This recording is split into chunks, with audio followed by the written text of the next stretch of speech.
Hello everyone, Alex Mikado here. Tobey Maguire and Andrew Garfield may be preparing to return, the real villain of Spider-Man 4 is still being kept under wraps, and the Russo brothers may already be working on yet another Avengers movie. On top of that, we have been flooded with new teasers, trailers, and announcements for Brand New Day. So let's stop stretching the jokes and get to work. Well, almost. First, we have to go through written descriptions once again. Marvel keeps showing exclusive footage to almost everyone except ordinary fans. The first Doomsday trailer was screened at CinemaCon, and now footage has reportedly also been shown at Cinema Europe in Barcelona. Industry guests were allegedly shown a new trailer, preceded by around 18 minutes of footage from the fourth Spider-Man movie. And, as usual, fans have to rely on descriptions from people who saw it. Let's begin with Peter Parker. According to eyewitness accounts, the film starts with Peter sitting in his apartment and writing letters to friends who have forgotten him. That sounds very close to those leaked script pages we already discussed. Then, the story moves to a history class, except, instead of the usual historical figures, the lesson supposedly includes Tarantula, Boomerang, and Ringer. Reports also claim that the flashbacks about Peter's 4 years after Doctor Strange's spell are long and carefully developed. In other words, Marvel may actually want to show what happened to Peter between No Way Home and the new movie, rather than covering that entire period with a few lines of dialogue. The problem is that the people who saw the footage do not seem to know the comics particularly well, so they did not say who else appears in these flashbacks, which is unfortunate, because the list of possible characters could be huge. Now, back to Peter Parker. Tom Holland recently said that the true villain of Brand New Day has remained secret and has not leaked. And honestly, that is a pretty funny situation. Sony is actively promoting the movie, but apparently is not using Sadie Sink in the campaign, even though her presence alone could create a lot more hype. But that is far from the movie's only mystery. In the final moments of the 4K trailer, viewers reportedly spotted Shocker's gauntlet. It looks like Peter may use it to narrow the power gap, especially if he really has to face Hulk. The more interesting question is how Peter gets that gauntlet. The simplest option is that Shocker, played by Bokeem Woodbine, returns early in the movie as one of the villains in a montage. We last saw him in Homecoming, and the actor has repeatedly said that he would like to return to Marvel. But there is a more exciting possibility. Earlier movies established that damage control stores confiscated villain gear. And according to rumors, a scene was filmed involving a tank and a break-in at a damage control storage facility. The people involved may have been either the Punisher or someone connected to the Hand. If Peter gets Shocker's gauntlet during or after that break-in, it changes the story completely. Because then we have to ask, what else did the other people involved manage to steal? Maybe the Punisher picked up a few useful devices as well. And who knows, maybe Marvel could even turn John Bernthal into a new War Machine. We have been pushing that idea for a long time, and it could look great on screen. For now, let's move on to other footage that at least looks sharp and clean. Unlike the Supergirl material, where the visuals are still raising questions, do not forget to turn on notifications. A full breakdown will be coming as soon as there is more to analyze. Now let's talk about comic book covers. Director Destin Daniel Cretton apparently really did decide to recreate some iconic images in the movie, and in one of the scenes involving Scorpion, it seems like CGI would be unavoidable, but apparently not. The tail strike was filmed practically on set, and it was not a stunt double doing the work. It was Tom Holland himself. He was suspended on wires and had to act out being hit by a massive uppercut from Scorpion's invisible tail. That kind of attention to detail deserves real credit, even if viewers do not consciously notice it on a first watch. Details like that make action scenes feel more alive. By the way, according to reports, the new Spider-Man trailer became the second most watched trailer in history, reaching around 500 million views. That is a crazy result, although it may be beaten very soon. Comic-Con in San Diego begins on July 26th, where a new Doomsday trailer may be shown, and that trailer could realistically take Brand New Day's record. As we mentioned, one version of the footage was shown at Cinema Europe, and sources say it differed from the version screened at CinemaCon. There are almost no details about those differences, but there is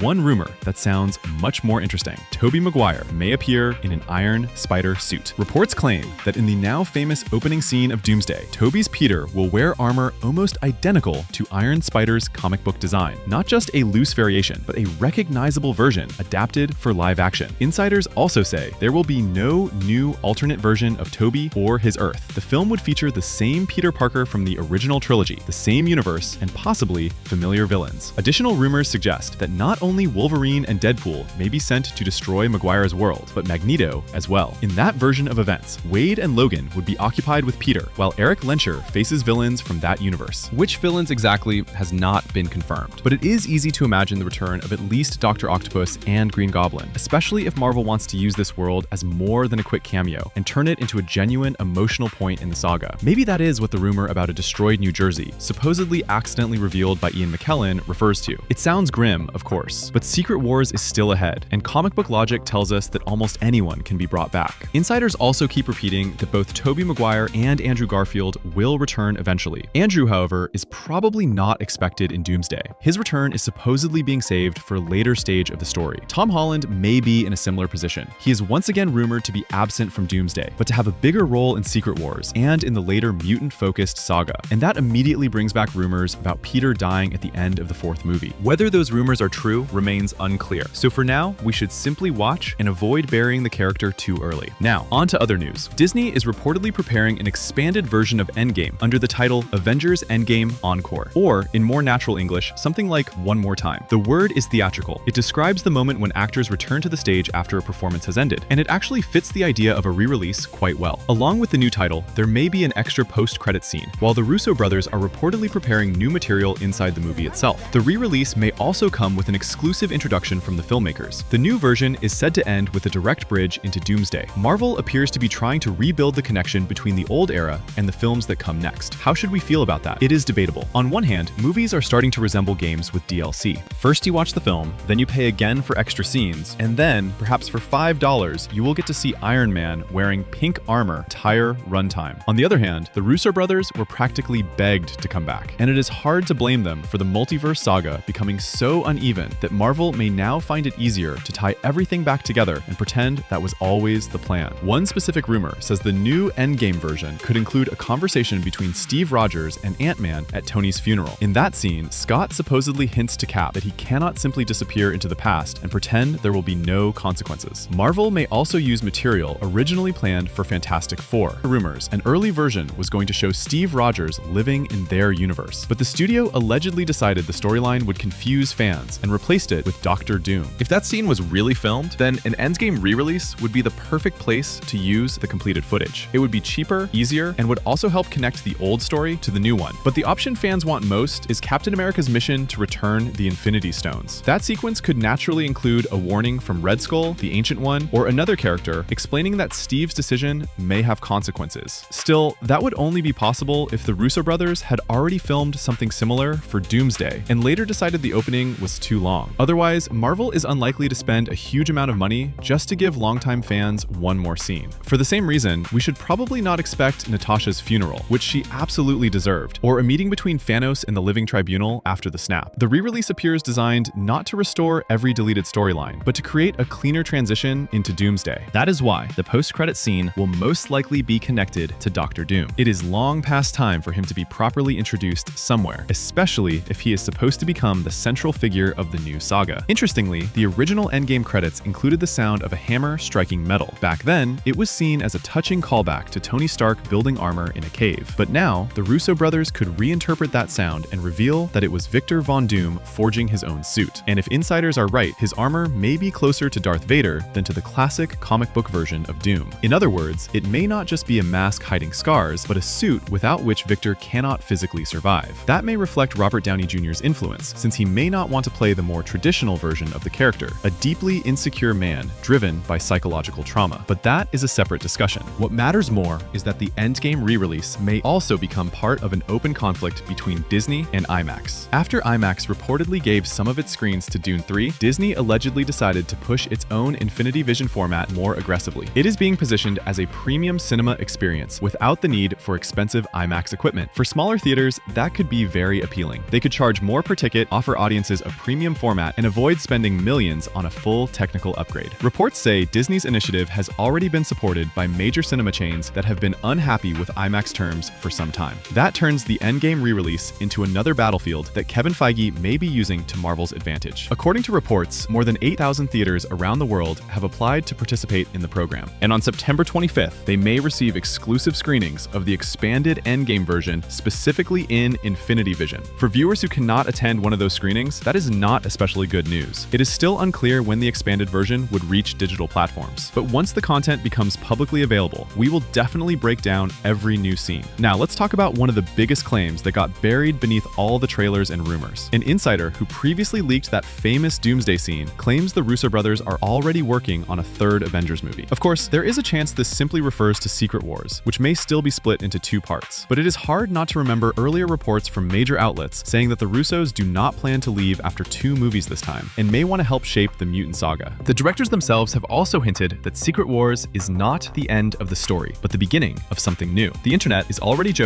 that Robert Downey Jr. will soon be playing Apocalypse, Magneto, Ultron, and Madeline Pryor all at once. But jokes aside, the idea makes sense. First, there is now a 7-year gap between Avengers movies. That has never happened before in the history of the cinematic universe. Second, Marvel has not handled the generational transition very confidently. Not every new character became a major audience favorite, while the older heroes still generate more interest with mainstream viewers. Third, these are comic book characters. Steve Rogers has been a hero for around 80 years, and people have not grown tired of him. So removing Steve and Tony from the cinematic universe only about a decade after it began may have been driven less by storytelling necessity and more by economics. Kevin Feige has almost openly said that the old stars are expensive and Marvel needs new faces with smaller paychecks. But if the strategy built around newer heroes is not working as well as expected, then it makes sense not to cut ties with the old guard too quickly. A smarter move would be to make deals with established actors for one more major Avengers movie, maybe somewhere around 2030. And this time,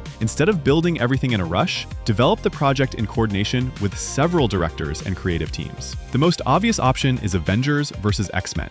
Doomsday could serve as a small test run for that idea, and a few years later, the Russos could lead a full crossover. Then, Tom Holland could once again end up sharing the screen with Jean Grey. We will see where all of this goes, but for now, let's return to Doomsday. According to people who supposedly saw a newer test version of the film, we should not expect major surprises involving alternate realities. The movie may include the X-Men world, the Fantastic Four universe, Marvel's main reality, and Tobey Maguire's world. And honestly, that is not quite what many people expected from the multiverse saga. Rumors about animated worlds being included appear likely to remain just rumors. No Spider-Verse style animated universes, no Marvel animation worlds, and no completely wild visual experiments, at least based on the current reports. It is also being said that the Illuminati world from Doctor Strange in the Multiverse of Madness will not return. But the Illuminati themselves may still appear. The team may be formed directly in Doomsday. It might not officially be called the Illuminati, but the concept would remain the same. A group of the most powerful heroes and minds trying to solve a problem that everyone else barely understands. If one plot leak is accurate, the group could be building weapons designed to separate or stabilize colliding universes. The lineup may include Namor, Black Panther, Mr. Fantastic, and other Avengers. That would be close to the comic book version, where the Illuminati take responsibility for decisions that ordinary Avengers would never accept. And then, in classic fashion, the whole group will probably get destroyed by Doctor Doom. The irony is obvious, especially considering how closely Doom is connected to Scarlet Witch and her family in the comics. Like father, like daughter, as they say. There are also claims that Victor will not act alone. Information about a team of Doom's followers has surfaced multiple times. This time though, sources say the group will not be especially large. On the magic side, Doctor Strange is once again expected to stand beside Doom, and Victor himself may gain access to a whole collection of artifacts that he uses as sources of power. That fits the character perfectly. Doom has spent years studying magic, science, and the multiverse, so he is exactly the kind of person who would pull useful objects from every reality he can reach. One artifact is reportedly being referred to by the codename Word of God. With it, insiders claim Victor could look almost godlike, even before taking Loki's power. Of course, that remains only a rumor, but the direction is clear. Marvel may want to present Doom not simply as a brilliant dictator in a mask, but as a threat on the level of a god. Along with the Illuminati, Doomsday may allegedly include versions of 3 more groups: the Black Priests, the Black Swans, and the Builders. The Black Priests are independent sorcerers whose mission is to stop incursions between worlds. That storyline comes from the Time Runs Out comics, which we have discussed many times. In the original story, the priests recruited members from different universes and tried to prevent the multiverse from collapsing. The problem was their methods. To save some worlds, they were willing to destroy others. As you can imagine, that did not make them many friends. And one especially interesting detail is that Doctor Strange himself was a member of the Black Priests in the comics. The post-credit scene for Multiverse of Madness could be a convenient starting point for adapting that idea. The second group is the Black Swans. They are another faction from Time Runs Out. In the comics, they were a female order created by Doctor Doom to serve a higher purpose: saving the multiverse. But their approach was even harsher. The Black Swans were supposed to find and kill every version of Molecule Man. The Beyonders had made every Owen Reese into a kind of bomb planted inside a reality. When necessary, that bomb could be triggered, and an entire universe would disappear. Doom understood this before anyone else. On one hand, he neutralized the threat by killing individual Molecule Men. On the other, he gathered their power into one chosen Owen, whom he made his ally. The plan was simple and completely insane at the same time. When the Beyonders came to investigate, Victor wanted to use their own weapon against them, only powered up to the absolute limit. The problem was that the Black Priests did not know the whole picture. They saw the Black Swans as dangerous fanatics and fought them. In the end, two forces that might have been able to save the multiverse ended up destroying each other. That is one of the strongest parts of Time Runs Out. A huge conflict where everyone knows the end is approaching, but nobody trusts anyone else. A massacre begins, the choices get darker and darker, and the final result is still catastrophic. Unfortunately, Marvel spent a lot of the multiverse saga on projects like Ms. Marvel and She-Hulk, and now the Russo brothers may simply not have enough runtime to fully explain this tragic conflict. That is why the most likely outcome is that the stories of the Black Swans and Black Priests will be heavily simplified. They may simply become different divisions of Doctor Doom's army. The third group is the Builders. They are one of the oldest and most powerful races in the Marvel Universe. In a way, they are almost like Celestials, just with a different set of abilities. The Builders can create civilizations, guide evolution, and interfere with the development of intelligent life. By the time the multiverse collapse began, their people had already suffered severe losses, but the survivors tried to find a solution. They decided they could challenge the Beyonders. And, as usually happens in comics, when someone starts believing too strongly in their own godlike power, it ended badly. The Builders were erased from reality. Only one Illuminati spy among them survived long enough to bring the news back to Earth about what the multiverse had truly encountered. And that is another great storyline, but it has one major problem. There is almost no time to develop it in a movie. The comic is called Time Runs Out, and the Russo brothers may be running out of time too. It is also still unclear whether the Beyonders will even appear in the films. In the comics, they are beings on a ridiculously high level. They can defeat even the Living Tribunal, and the multiverse is basically a laboratory or sandbox for them. The Beyonders exist beyond ordinary reality and are completely indifferent to what happens inside individual worlds. To them, incursions, dying universes, and collapsing realities are not tragedies. They are part of an experiment. When the experiment ends, they simply reset the result. In the comics, the Beyonders were behind the incursions and were responsible for pushing the multiverse toward its end. Igor, my beautiful man,